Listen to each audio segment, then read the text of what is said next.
But there is breaking news this morning out of the UK. The fallout around that ongoing war between Israel and Hamas has led to a major shakeup in the UK government this morning.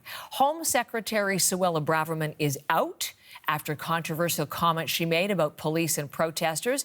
And in a shocker this morning, the former British Prime Minister, David Cameron, is in. He is Foreign Secretary. So these are images of David Cameron as he entered 10 Downing Street, where he used to live and work this morning, shortly before it was confirmed he is rejoining government. He's not currently an MP. He's going to get a seat in the House of Lords, granted that by Prime Minister Rishi Sunak. Anna Cunningham is outside Westminster for us, right down to the site of this breaking news. What a whirlwind set of events this morning, Anna. What sparked this major cabinet shuffle?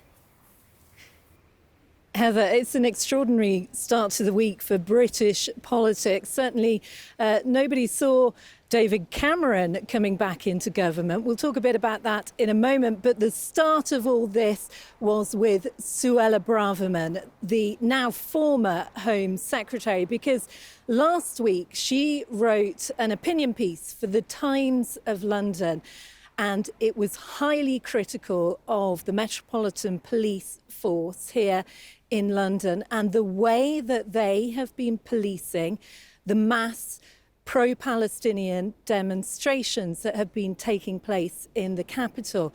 Now, she was criticised for the language and the use of words in that piece.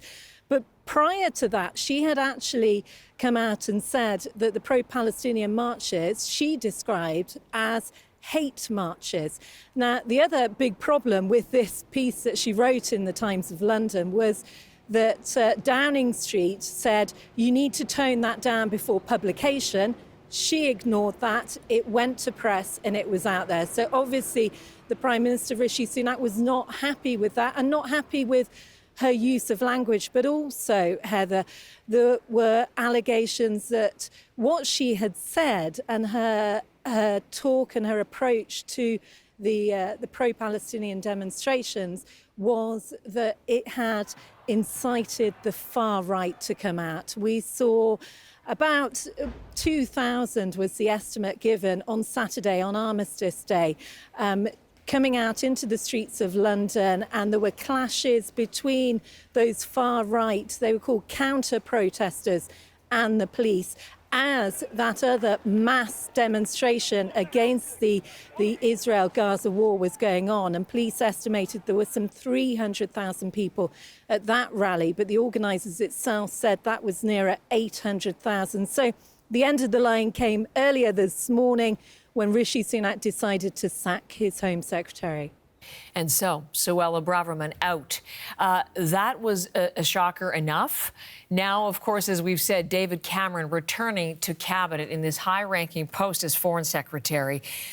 If no one saw this coming, what do we know about how it did come about, Anna, and how it's all going to work, his relationship with the current Prime Minister? Yeah, I mean, this is extraordinary. Nobody, even, the big British political commentators, nobody saw this one coming, because David Cameron, he served as Prime Minister between 2010 and 2016. He resigned when the British public voted for Brexit, something which he had put on the table when he was Prime Minister, even though he himself said that the British public should remain within the European Union. But now he's back. He has been appointed by Rishi Sunak as the Foreign Secretary. Look, I think in the context of British politics, we can see this as Rishi Sunak trying to shore up his support in terms of the next general election, which has to happen within about the next 12 months. And at the moment in the polls, the Conservatives are falling way behind the opposition Labour Party. But it's going to be tricky, this, because David Cameron, as the former Prime Minister, as a man who used to live at number 10, he's now going to have to maybe not say everything that he wants to say, because he's in a position of Foreign Secretary when his boss is now another Prime Minister, Rishi Sunak. But certainly David Cameron has put out a tweet saying that he might not always have agreed with certain policies of Rishi Sunak, but he sees him as a strong Prime Minister. So the plan now is for them to work together. And I think we'll hear about more foreign policy once David Cameron gets his feet under the table at the Foreign Office.